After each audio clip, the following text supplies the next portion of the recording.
so many guys get stuck on pricing.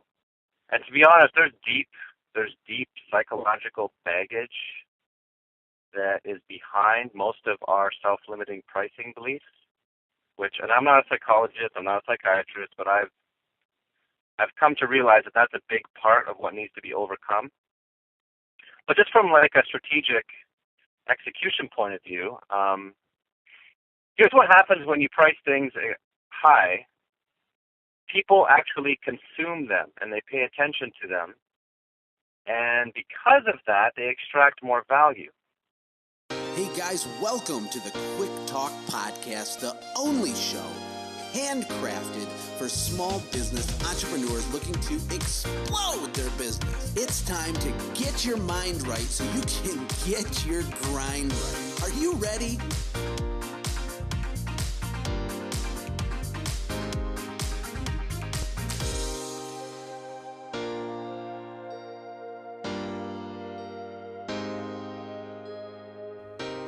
Hey guys, thank you so much for joining me. This is Josh, and you know that I am here to deliver you power-packed, relevant, actionable insights that you can use in your business immediately after listening to this podcast. Today, I'm joined by probably one of the most requested guests I've had so far on the Quick Talk podcast, Mr. Kevin Dubroski. Now, he is from Canada. I grew up in Michigan, so I feel like I'm sort of like neighborly with the Canadians, and they're definitely friendly people. And he has a crazy backstory that I'm going to let him unpack that involves, window cleaning, business consulting, traveling the world, and a little bit of whale vomit, which I'll let him expand on. Kevin, how are you doing? How cold is it in Canada today?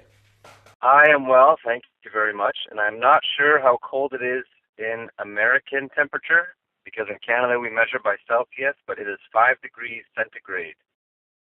I think that's 45. I don't know.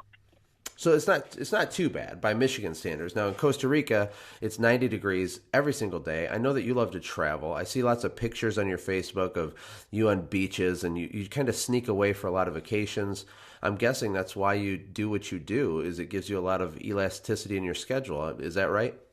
Yeah, absolutely. I love the fact that I can work from any internet connection in the world, Costa Rica, Finland, Japan, U.S. Virgin Islands, wherever. So I love it. Yep, love to travel too. Well, tell us a little bit about yourself. A lot of people know you, but a lot don't. We're growing really fast. We have a lot of people listening from all over the place, all over the world, actually.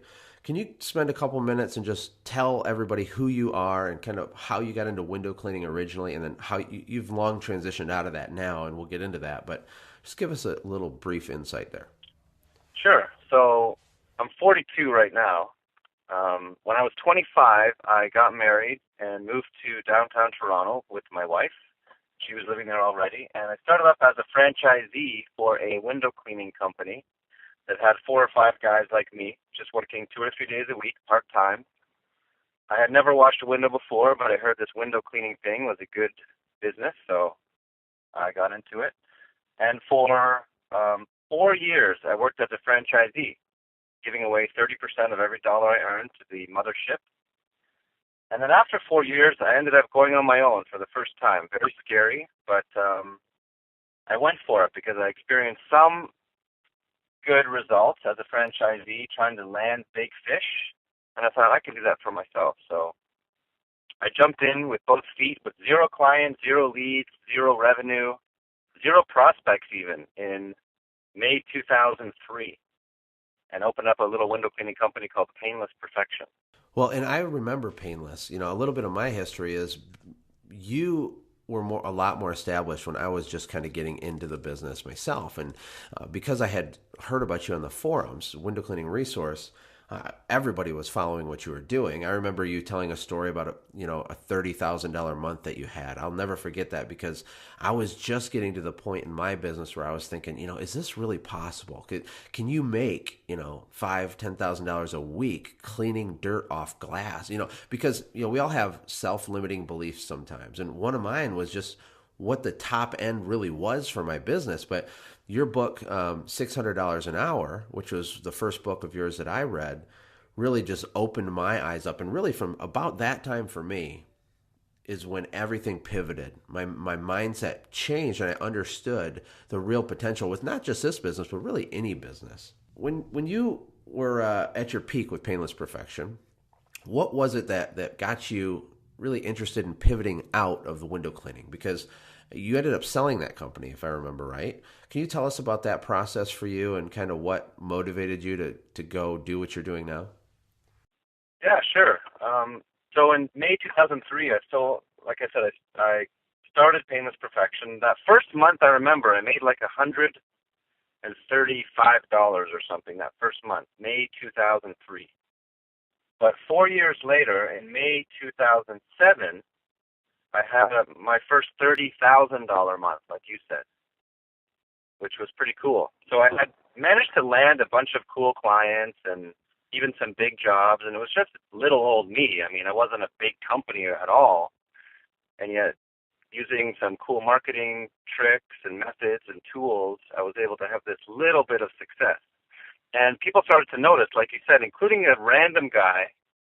Joe reached out to me by email. I'd never heard of him before. Joe was in his mid-40s, and he was the father of a few kids, and he had a little cleaning business in Montreal, Canada. And he said, Kevin, I really liked your website. I love the clientele that you're serving. That's what I want to do with my business. How can you help me grow my cleaning company? Do you have any tips for me? And remember, this is a random stranger. So when I got the email, I was like, thanks, Joe. Appreciate the kind words. Sure, here's a few things to do. Give that a shot. All the best, Kevin. And he replied to that email, and he said, that's great. Thank you so much. Is there anything else you can do? Like, how else can I grow my business? I remember thinking, who are you? Like, why would I help you? You're a total stranger. Like, you're not a friend. And I carefully wrote an email back, trying to be kind and respectful. And I said, Joe, to be honest, what I've kind of learned the hard way, blood, sweat, and tears and all that. And I don't want to just give it away for free. But I do wish you the best, Kevin. And he replied almost right away. And he said, okay, I understand. How much would it cost me? And when I got that email, I remember thinking, wow, really? Did you just, offer me money for words? I guess nobody had ever offered me money for words before. And I just finished reading a couple of books from Dan Kennedy, brilliant marketer and copywriter. And I replied back to Joe. I said, okay, I'll tell you what. I'll give you 5 hours of my time on a Saturday afternoon if you travel from Montreal to Toronto. I'll give you 5 hours of consulting for $1,000, and you have to buy me lunch. All the best, Kevin. And I actually thought he would never reply again. I thought he would be like, oh, whatever, Toronto guy. He replied almost immediately and said, how about 2 weeks from this Saturday? And I thought, wow, okay, cool. So 2 weeks from that Saturday, he came to Toronto. We sat down at a coffee shop, and I had him sign right up front, at the beginning of our conversation, non-disclosure, non-compete, and he gave me a money order for $1,000. And we sat in the coffee shop for 3 hours, and I prepared this binder with 12 or 15 pages of examples of templates and estimates and invoices and little marketing things I had done. And after 3 hours in the coffee shop, we went across to the restaurant, and we sat in this beautiful little restaurant for 2 more hours, and he bought me this delicious lunch. And at the end of the 5 hours, he stood up and shook my hand and said, Kevin, that was amazing. Thank you so much. Wow.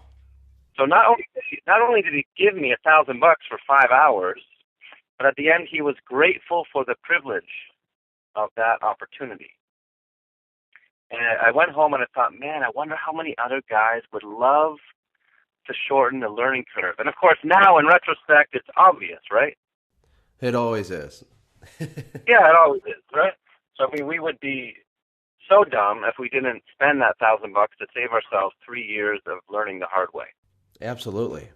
Yeah, so Joe was the first guy to pay me a solid little piece of money for advice. And I went home that night and I registered a domain, windowcleaningbusinesscoach.com, and started to blog on it and offer advice on how to get this kind of client and what to say when the client offers price resistance and how to prepare an estimate, et cetera, et cetera. People started to read the blog, and I started to work on my first book, which was called Why Everything You Think You Know Is Probably Totally Wrong. Actually, one quick aside, I went to a business book publishing seminar because I'd never written a book before. I knew nothing about book publishing or book writing. And at the seminar, this expert stood up and said, listen, everybody, if you want to write a business book, you have to remember this. You must never, ever charge more than $50 for it because nobody will ever buy it. And I thought to myself, I disagree. I think you're wrong, expert business book guy. It's kind of cocky, actually, in retrospect. Probably arrogant more than cocky. But when I finished my first book, I made it for sale for $100, $99. And I said with that first one, if you buy it and you don't love it, you don't think it was worth 10 times what you spent, just send it back. I don't care if it's a year later, if it's dog-eared and ripped up and highlighted, send it back. And that's kind of what launched the whole avalanche of consulting and this side business of helping other people to grow their companies. Well, one thing I've learned in the few short years that I've kind of been in that world now too is that people that understand the power of correct information and how it can change every single thing inside their business, inside their family, inside their marriage, anything, right? They value that. They don't have a problem investing in their education. But people that gripe about the price, the real problem, I think, is that they don't understand the value, right? There's like a value gap there. There's something they're not understanding. But I think this is a great transition at this point after that story into pricing in general, because you consulted that guy and he charged you $200 an hour plus a lunch, right? And that was your first time. I mean, just off the cuff, right? And a lot of guys, I think they have a hard time raising their prices. They have a hard time getting more revenue in the door through higher prices. They have some sort of idea of what the market's supposed to be priced at, and they kind of just live in that trough. But I know that you're a huge advocate of, price stuff. So I don't want to say it for you, but can you just go down that road for a few minutes and we can have a back and forth about pricing? Yeah, absolutely. And I agree with you 100%. So many guys get stuck on pricing. And to be honest, there's deep psychological baggage that is behind most of our self-limiting pricing beliefs, and I'm not a psychologist, I'm not a psychiatrist, but I've come to realize that that's a big part of what needs to be overcome. But just from like a strategic execution point of view, here's what happens when you price things high. People actually consume them and they pay attention to them. And because of that, they extract more value. So for example, like my first book was $100. And my second book was $100. And then when I released the second edition of my second book, I sold it for $150. And people would send me emails saying, Kevin, I can't believe I'm going to buy your stupid book. I think that was one of my favorite emails, actually, a guy. He was so angry at me, but he was angry at me before he even bought it because he knew he had no choice but to buy it. But you know what happens when people spend $150 to read a 495-page book? They read 495 pages of it. And they can't help but extract at least a few juicy nuggets of info. Even the worst book in the world, if there's 500 pages, you're going to be able to get something out of it. So, I'd like to think I didn't write the worst book in the world, but... No, it's a great book, actually. It's an awesome book. In fact, are we still talking about $600 an hour? That's the book you're referencing, right? Because that book has been for sale on Amazon for like hundreds of dollars because it's out of print now, right? So that's probably... that whole thing was just a phenomenon in the window cleaning world. I bought that book, and it changed everything for me. I paid full price for it, and it was worth every penny. And just to end this, my commenting, and I'll let you keep going, is it forces you to take action too, right? It's not just something you leave on your nightstand for 2 years, and if you don't read it, who cares because it was $12 at Barnes & Noble. You read it, you extract value, and then you apply it, right? Because you kind of have to or else you're nuts, and why did you spend that money anyway? Exactly. Kevin, in regards to pricing for service businesses, I mean, you consult businesses in the tech industries and all kinds of industries now, but go back in time with me and give me some actionable pricing tips that people can use, in their cleaning, pressure cleaning, carpet cleaning, whatever, that they could use, right after listening to this podcast. Absolutely. So here's a couple. Number one, price has nothing to do with your own supply side costs. So, for example, pressure washing. If it takes you, let's say it takes a crew of yours, a 2-man crew, an hour. Most guys in the business would take those the hourly rate of those 2 guys plus whatever it costs to run the truck, and then do some little formula and multiply it by 1.3 or 1.7 or whatever. And they're allowing their own sunk costs to dictate what the client pays. So stop doing that. Number 2, never price according to time. So it's kind of related, but a little bit different. So again, the price that you charge for your services has nothing to do with how long it takes to deliver those services. Nothing. The only person who's hung up on that is you. Ouch. Yeah, it's true. And I say that as a friend. I say that because I want to help you. Let go. Let go of pricing based on supply side costs and on time. The only thing that should ever be used to determine the price that you give a client is the amount of value that you're delivering to that client. Listen up. Now remember, being self-employed is not the same as being a business owner. And if you are looking for a way to automate your business and build yourself a clear path to the dream that keeps eluding you, then check out my online small business bootcamp. It's a go at your own pace, it's power-packed, it's a mind bomb. It will help you understand exactly how to architecture out and systematize your small business right now, so you can finally be back in control. Go to windowwealth.com right now and check it out. Use the code MINDBOMB to save 30%. It's time to invest in yourself. Well, let me ask you a couple questions, just for people that maybe are a little confused here, okay? Maybe they're new in the business. Let's just do a sidebar about value. What is value? I talk a lot about value. In the business bootcamp I have coming out, there's a whole sections on creating higher perceived value and why that's important and how to do that. And in your book, $600 an hour, it's about value. But give me like a layman's term. What does that mean to a customer? You have Mrs. Smith. She has dirty stuff. You have the ability to clean her stuff. You're trying to figure out how to price it. How do you create more perceived value?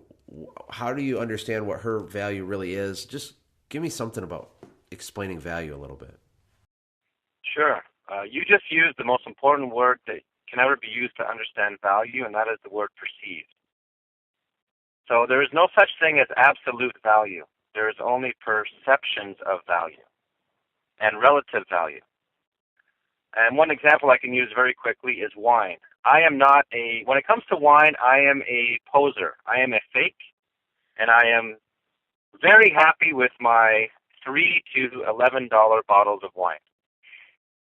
So if you try to sell me a $94 bottle of wine, you're going to fail because I don't care. However, I have a good friend, who is a connoisseur of wine. And he knows all of the nuances of astringency and the nose and legs and all of that stuff. And he will happily pay $94 for a bottle of wine if you can show him that all of those things are aligned with what he cares about when it comes to wine. So value really comes down to, what does that person want? What is that person looking for? What kind of help are they looking for? And if you can get inside their head and figure out, what do they want from you? What does a Mrs. Smith want when it comes to a carpet cleaner? Then you can engineer a value proposition that's customized to that segment of your market. Yep. And that makes a lot of sense, because even with cleaning stuff, there's a huge emotional component to certain types of customers. For example, you might have a woman who has a lot of anxiety about, all the algae on her siding, right? And she can't clean it. She does not have the ability to clean it. Maybe she's single, or maybe her husband is useless in that way.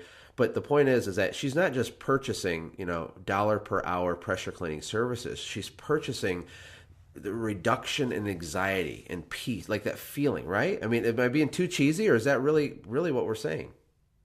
Well, for that kind of client, yeah, absolutely.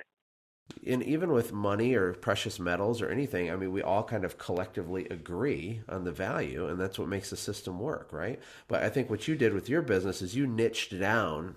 And one of the things I wanted to talk to is the difference between a price-conscious buyer and a value-conscious buyer, and how to, how every customer isn't the same. And you also want to attract the right types of customers, right? Like, so the wine company needs to figure out a way to generate a lead for the wine guy, but they don't want you, they want your buddy. How do we in our businesses attract those value types of buyers? So how do we attract guys like my friend? Yes.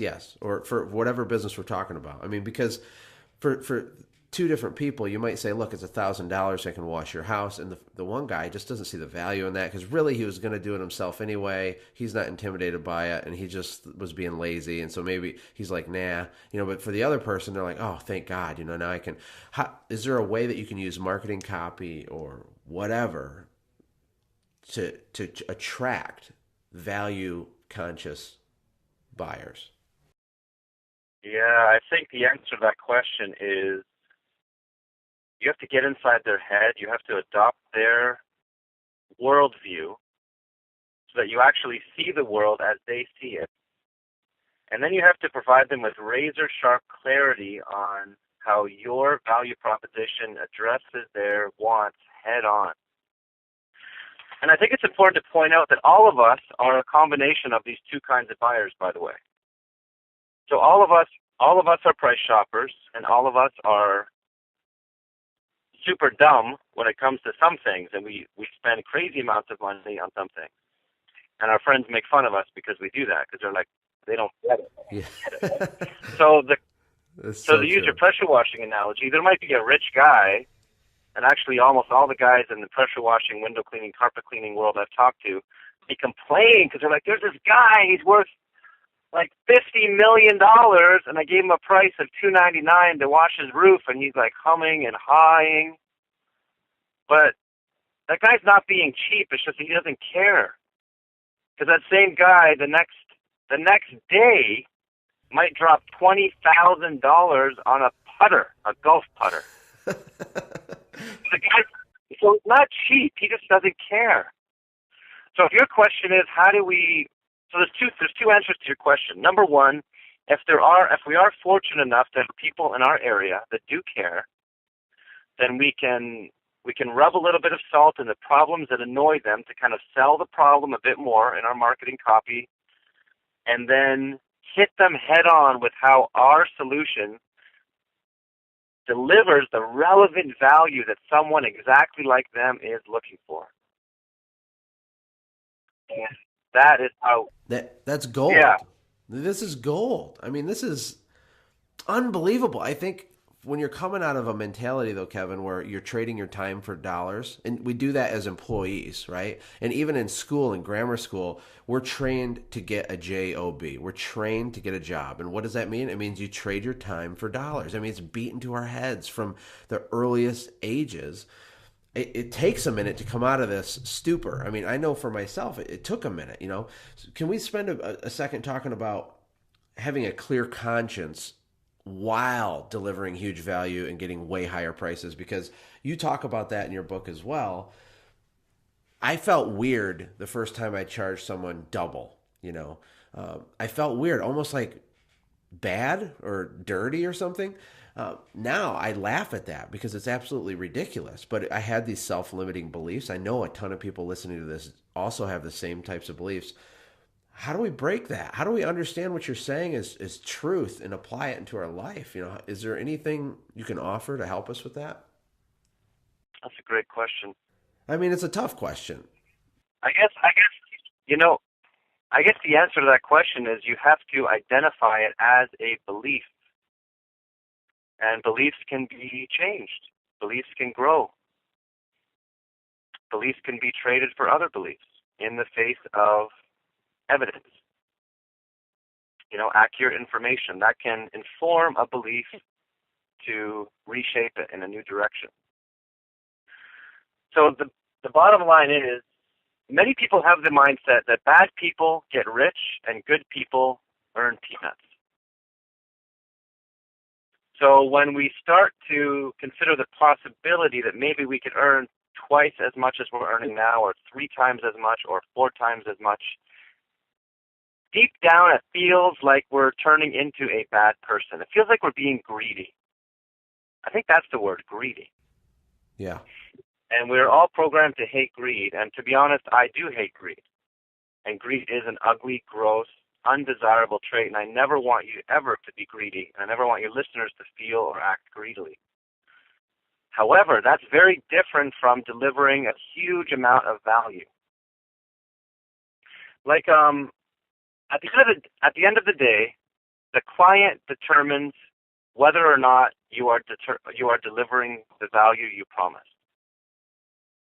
Always, right? Yes, absolutely. So not you, not your mom, not your friend, not your colleague, the client. So if it takes you 2 hours to pressure wash a house top to bottom because you have amazing tools and you have a super efficient crew, and you hand that client a bill for $4,000, and they put their hand on your shoulder and they say, "Man, thank you so much. That was great. We have a wedding this weekend. I didn't know it could get done, and it turned out amazing. You promised it would be amazing. It is amazing." What's there to feel guilty about? Yep. Nothing. Absolutely nothing. Nothing. So if you're keeping your word, if you're delivering on your promises, and if you're never being deceptive with your client about what they're going to get or how they're going to get it or how much that thing is going to cost, then let go. Let go of the guilt. Yeah. There's nothing to feel guilty about. I completely agree. And for me, I'm in a unique position because I've lived in both worlds. And my gosh, it's so liberating to be able to get paid what the value is worth rather than just trading your time on what the market dictates or claims your time is worth. It's a freeing thing, because at the end of the day, the reason I had my business wasn't really to serve my clients. It was to serve my family, to serve me. It was supposed to be my slave. Now, the way that it served me and the way that it was successful is because I served my clients at a high level, created a great customer life cycle, delivered huge perceived value, was a man of integrity. Of course, all that stuff is true and important, and it needs to be in place, of course. But really, if we look at it the way that you're suggesting we look at it, sell value, create perceived value, stand behind your product, but let the customer enjoy and consume what you've delivered them. And they'll even like it more because they paid more. When you do that, you give yourself more freedom for your family, for whatever, because we don't just want more clients, Kevin, right? We want more profitability. And I always tell people you can get more money 3 ways. You can either get new clients, or you can get more money from your current clients, or you can do both, right? Well, obviously both is good, but my point is why do we not extract every morsel of profit that we can while maintaining integrity, while delivering what we promised? Why wouldn't we do that? And tons of people listening to this could literally double their prices, and it probably wouldn't affect their business hardly at all. They just don't believe it. Yeah, I agree with you 100%. I talk to a lot of guys who say to me, "You know what, Kevin, I'm already swamped. I'm not looking for more business. I don't want to bring on crews. So marketing and advertising, I don't need it. I don't need to advertise." Have you met guys that say that kind of thing in this business, Josh? Every single day. Every day. So if your listener, so maybe, let me just speak to your listener for a moment. If you are a sole proprietor and those words have come out of your mouth, I have a very important message to tell you. You don't understand the power of supply and demand. If you want to work 3 days a week and keep it as a sole proprietorship, and never hire anybody, man, I am with you 1,000%, and I will never try to talk you into something other than that. I don't want you to take on 10 trucks and 50 guys. I could care less. I want you to get what you want. However, if you only have 3 days a week to serve your local market, what do you think will happen to your prices if you have 1,000 people clamoring to hire you for those small snippets of time in your schedule? What do you think that would do to your prices in the next month, in the next 6 months? What if you had the entire city wishing and begging you to do work for them, but you only had 3 days a week? Do you think you could double, triple, quadruple your prices? Absolutely. Do you think that means that you could go from working 3 days a week to working 2 days a week? Absolutely. So don't ever trick yourself into thinking that this marketing, advertising, branding stuff is for guys that want to be rich and grow their business and take on 50 people. That's wrong. It's for you too. You can tap these simple principles to extract the maximum profitability from your little sole proprietorship as well. And along the way, sleep like a baby, have customers that rave about you, and build the life that you want. Are you looking for a simple way to get more sales, more referrals, and strengthen your customer loyalty? Look no further than sendjim.com. It was handcrafted for you as a powerful tool that will automate your follow-ups after the sale. Imagine being able to stay in contact with your customers all year long by pushing a single button on your smartphone. This is a space-age warp speed technology, and it will eliminate the chaos inside your business caused by trying to properly follow up with all of your leads and customers. Sign up for a free trial with no credit card required at sendjim.com right now. What are you waiting for? That's so powerful. I mean, it's so powerful. In my training series, Kevin, the very first thing I talk about with anybody is, what is your why? Think back before you jumped into the entrepreneurial, pool. Why did you start your business? Why are you doing this? What originally were you trying to accomplish? And all of us, it's so easy to drift away from that. And we just kind of get up and we're a slave and we do the stuff day in and day out, and we don't spend intentional time daydreaming about, what am I trying to do here? What do I want? Am I spending enough time with my wife? Did we ever go on that vacation I promised? Did I ever coach that T-ball team that I swore I would do? I swore when I'm a dad, I'm going to be the dad that does this. And all of this is still within our control, but it feels like it's not. And what you're saying is, take back control, right? Value your own self higher than you are. And why work 50 hours a week when you can make the same amount of money by creating some scarcity, raising the level of perceived value, doing some targeted, high-level, intelligent marketing, and then you could do the same thing in 2 or 3 days a week. And I do know guys that do that. This is not a pipe dream at all. It's literally the way that it is. There's single window cleaners that make $2,000 a day, and they go out for an 8-hour day by themselves. I mean, these guys are out there, but they're definitely rare. Mm-hmm. And those guys have the correct mindset, and they've realized all this stuff that you and I are talking about right now, and they put it to work in their business.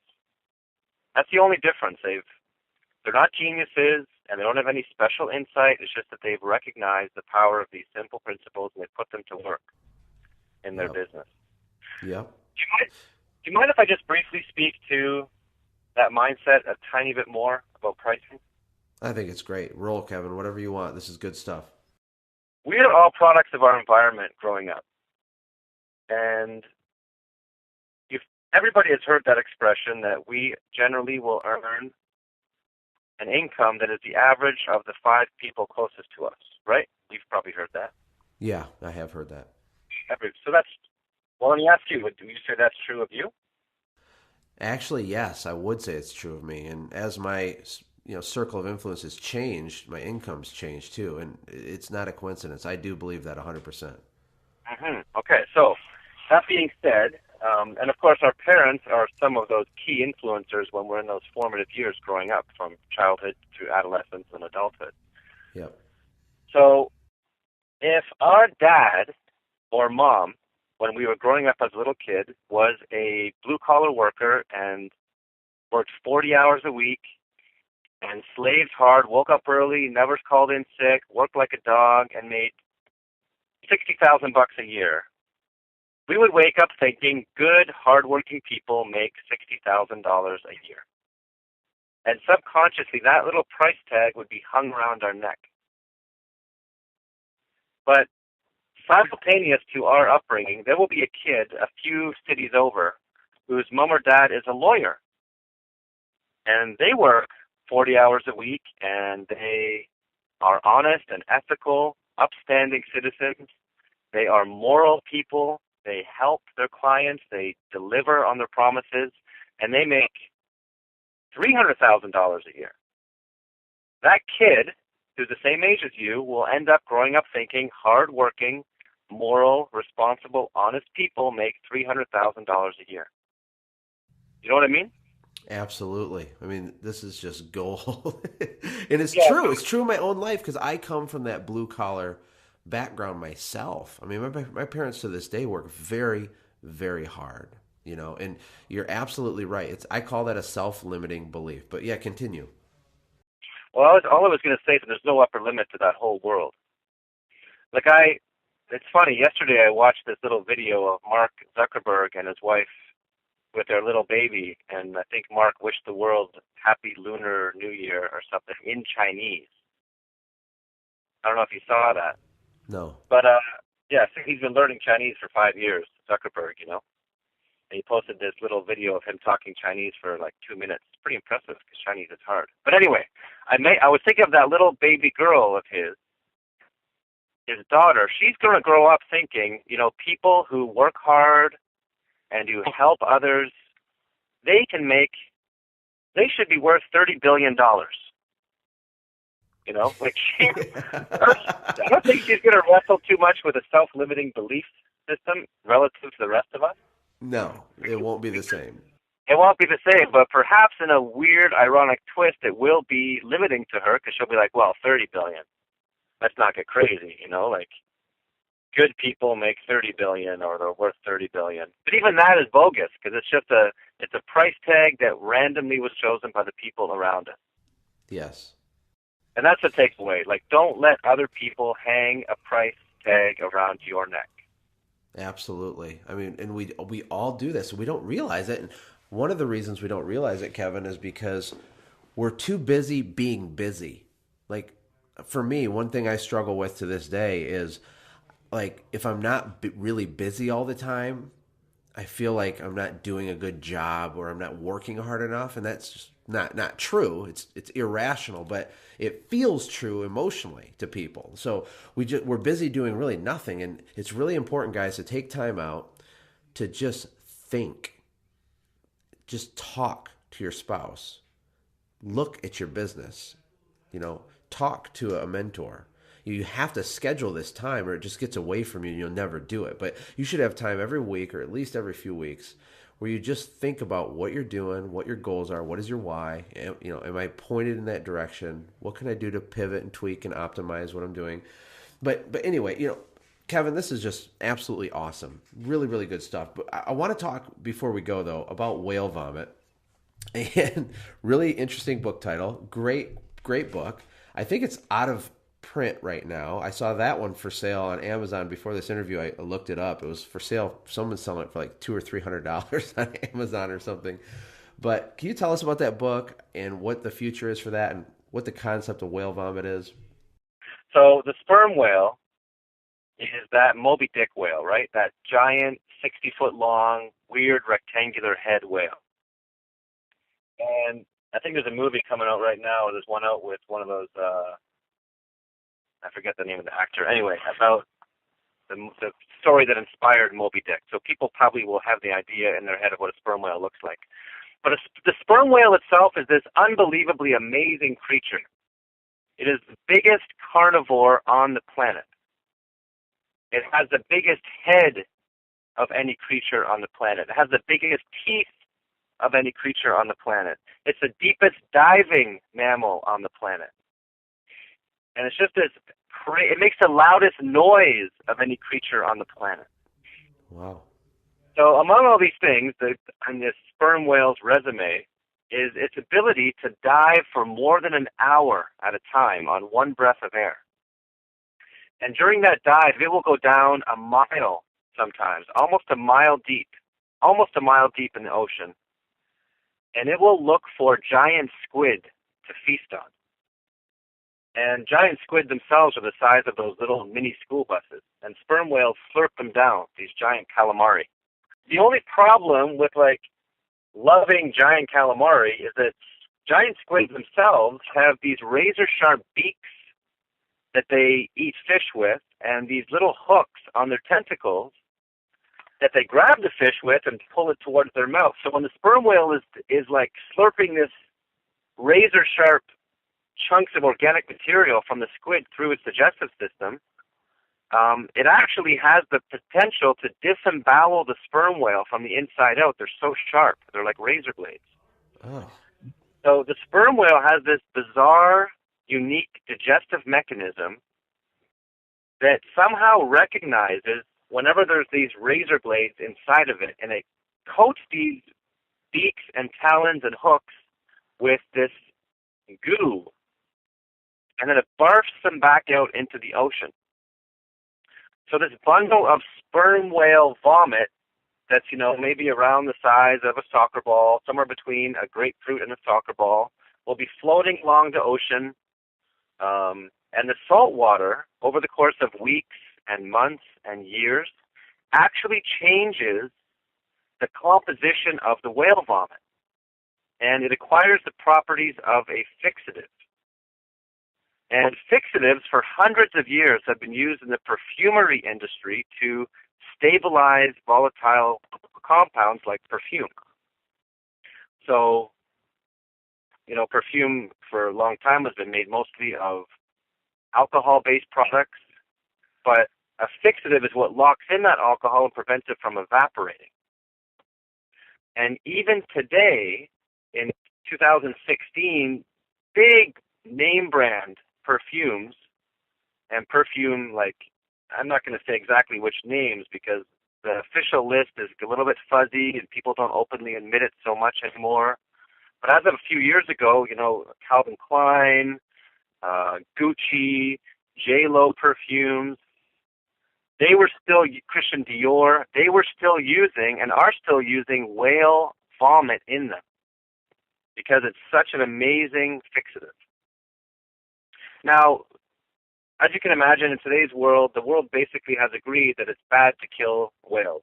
Whales are our friends. You cannot kill whales with impunity. Which means that now, to actually find a chunk of sperm whale vomit is harder than ever.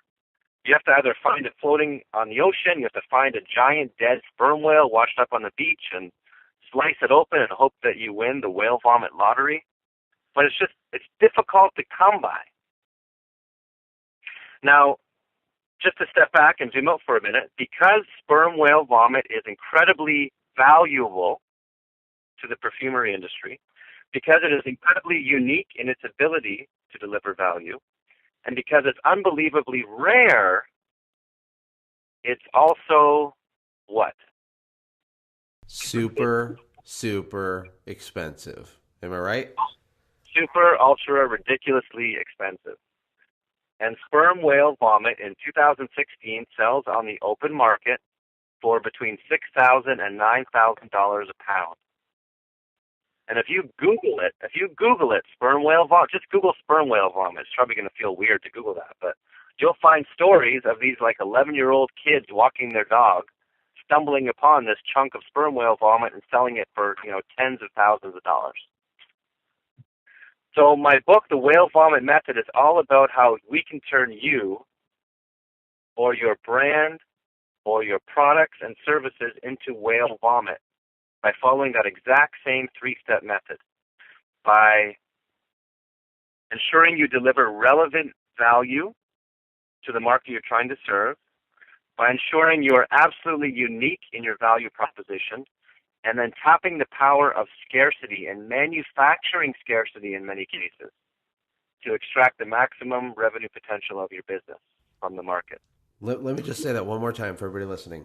The 3-step approach. Okay, you want to be whale vomit, because I had written this down too. Deliver relevant value. And that goes to what we talked about earlier. If we're talking to the lady who has the emotional, anxiety for the siding, relevant value to her is framing the sales pitch and the copy in a way that speaks to her, right?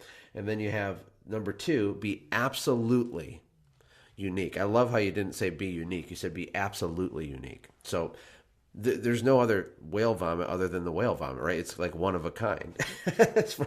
So be your own thing. Be the only one of what you are. And then the third one is create scarcity. I just really want to make sure people get that.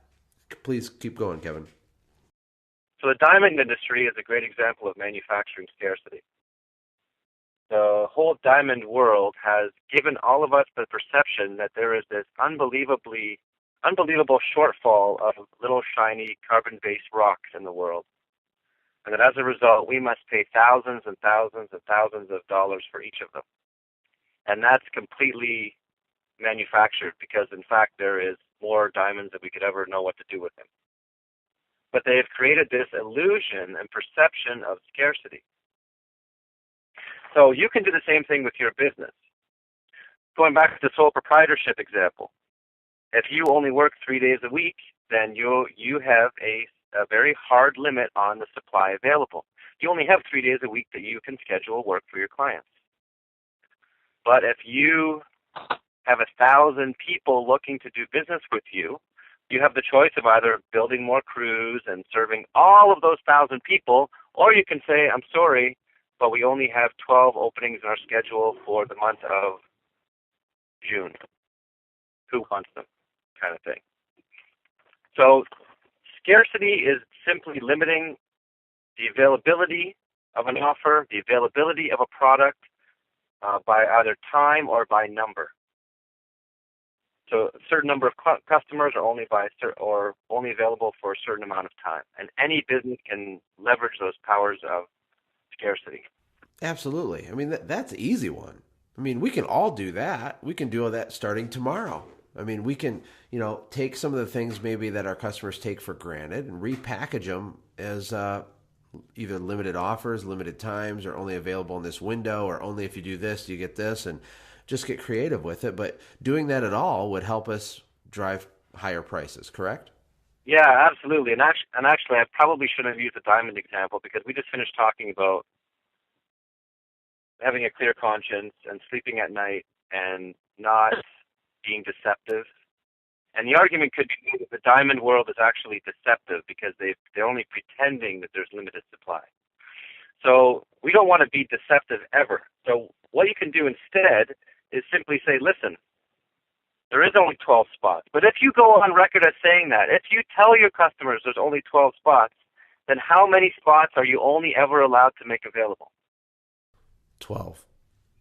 In December 2012, I publicly said to the world, the book $600 an hour as of December 31st will never, ever be available again for purchase.